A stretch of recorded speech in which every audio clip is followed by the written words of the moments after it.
एक साधारण बालक से ध्रुव तारा बनने की कथा आपको भावुक कर देगी, लेकिन ये सीख भी देगी। ध्रुव तारा तारामंडल का सबसे रोशन तारा है। लेकिन क्या आप ध्रुव तारा से जुड़ी पौराणिक कहानी के बारे में जानते हैं, जिसमें एक एक छोटा सा साधारण बालक ध्रुव तारा बनता है?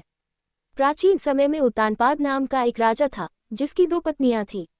एक का नाम सुनीति और दूसरी का नाम सुरुचि था। बालक ध्रुव सुनीति का संतान था और सुरुचि के पुत्र नाम उत्तम था। सुरुचि चाहती थी कि उसका पुत्र उत्तम ही उत्तराधिकारी बने। इस कारण सुरुचि ध्रुव और सुनीति दोनों से ईर्ष्या करती थी। सुनीति सुरुचि से बड़ी थी और उसका बेटा ध्रुव भी उत्तम से बड़ा था। ऐसे में उत्तराधिकारी बनने का अधिकार भी ध्रुव को था, लेकिन सुरुचि अपने बेटे उत्तम को उत्तराधिकारी बनाना चाहती थी, जो कि संभव नहीं था। एक दिन जब ध्रुव अपने पिता की गोद में जाकर बैठा तो सुरुचि ने ये कहकर उसे गोद से उतार दिया कि तुम इसके लायक नहीं हो। इससे ध्रुव को अत्यंत दुख हुआ।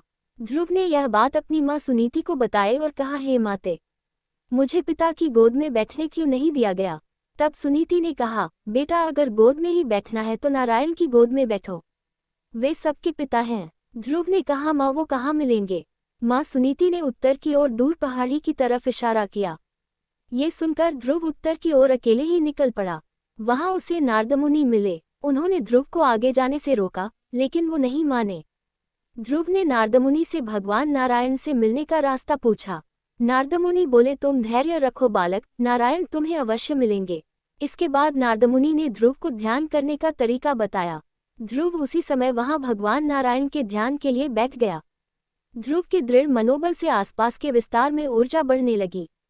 ऊर्जा के बढ़ने का आभास आसपास के ऋषिमुनियों को भी हो गया। ऋषिमुनियों को लगा कि कोई महान व्यक्ति ध्यान में लीन है, लेकिन जब सभी वहां पहुंचे तो ध्रुव को देखकर हैरान रह गए। ध्रुव के साथ साथ ऋषिमुनियों ने भी किया ध्यान। नारद मुनि ने ध्रुव को ओम नमो भगवते वासुदेवाय नमः मंत्र के जाप की विधि बताई थी।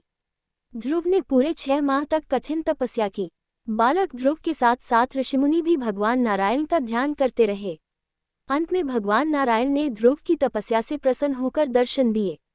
भगवान ने कहा, है बालक, मैं तुम्हारी तपस्या से प्रसन्न हूँ, क्या चाहिए तुम्हें? ध्रुव के साथ साथ ऋषिमुनियों को भी मिला आकाश में स्थान। ध्रुव ने कहा, मुझे मेरे पिता की गोद में बैठने नहीं दिया जाता है। मेरी माँ कहती है आप इस सृष्टि के पिता हैं, मैं आपकी गोद में बैठना चाहता हूँ। भगवान नारायण बोले, आकाश ही मेरी गोद है, मैं तुम्हें हमेशा के लिए अपनी गोद में स्थान देता हूँ। इसके बाद भगवान नारायण ने ध्रुव को अपनी गोद में बिठाया और मरणोपरांत ध्रुव तारा बनने का वरदान दिया।